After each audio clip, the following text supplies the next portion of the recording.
राधे राधे। महाराज जी, क्या मेहनत करने से वो सब भी प्राप्त हो जाता है जो कि भाग्य में लिखा नहीं होता?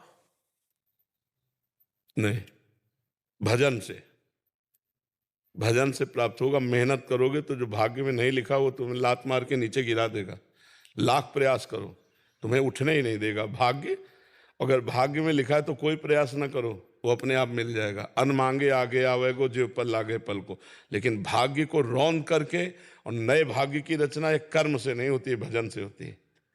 अगर आध्यात्मिक भजन नहीं है, तपस्या नहीं है, तो इतनी बड़ी सामर्थ्य इन साधारण तुच्छ पुच्छ कर्मों में नहीं है कि तुम्हारे कर्मों को मिटा करके नए भाग्य की रचना कर दे।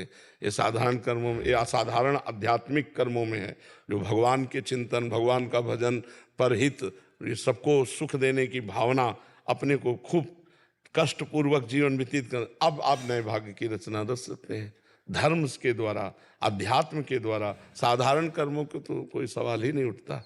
समझ रहे?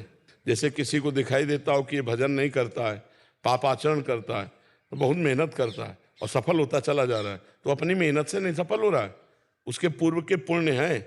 और जिस दिन पुण्य समाप्त हुए उस दिन ऐसे बम ब्लास्ट हो जाएगा, एकदम हाइड्रोजन की तरह फ्यूज हो जाएगा, क्योंकि पापाचरण वर्तमान में कर रहा है, पूर्व का पुण्य खर्चा हो गया। तो जिस समय वर्तमान का पाप और पीछे का पाप जुड़ेगा, इस समय ब्लास्ट हो जाएगा, साफ मिटिया मेट हो जाएगा। एक आदमी बहुत प्रयास करता है लेकिन असफलता उसके हाथ में लगती है। वो अभी का प्रयास नहीं है, वो पूर्व का उसका जो पाप है वो टांग मार रहा है उसके प्रयास में।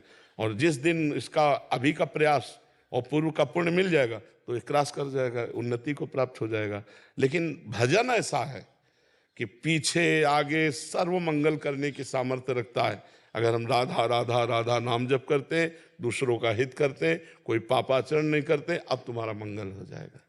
जी। महाराज जी, दोनों तरह के उदाहरण देखे जाते हैं कि बहुत करोड़ों की संपत्ति है, एकदम गिर गया। और हाँ, बहुत ऐसे भी देखे जाते हैं, बहुत मेहनत कर रहे हैं और उसके बाद भी प्रयासरत होने पे भी 5-5 बार जाकर बिल्कुल। भी असफल ही हो रहे हैं महाराज जी।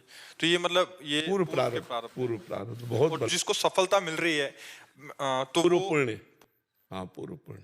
ये मतलब काटित सत्य है। बिल्कुल बिल्कुल, तभी नहीं तो फिर ऐसे जीव की गति क्या, जो चाहे सब कर ले। सब बंधे हुए हैं, कर्म बंधे हुए हैं, कर्म में बंधे हुए हैं। चाह के अनुसार भी वो नहीं कर सकते क्योंकि कर्म में बंधे हुए हैं।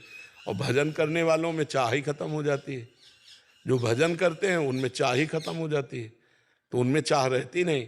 और जिनमें चाह रहती है उनसे भजन होता नहीं, तो चाह के अनुसार फिर प्राप्त करने के लिए वो पावर नहीं। अब जितना पुण्य है उतना आप कर सकते हो, यहाँ उतने लाभ ले सकते हो, इसके आगे नहीं ले सकते। जितना पाप है उतने दुख मिलेगा, इसके आगे तुम्हें चाहे कोई की दुख देना तो नहीं दे सकता है। महाराज जी, ये तो रहस्य की बात है, वैसे व्यवहारिक बुद्धियों के लिए तो कल सत्संग में था, जनक जी ने जब प्रश्न किया 9 योगीश्वरों से कि मैंने कर्म के विषय में सनकादि से प्रश्न किया था बचपन पे, उन्होंने उत्तर नहीं दिया।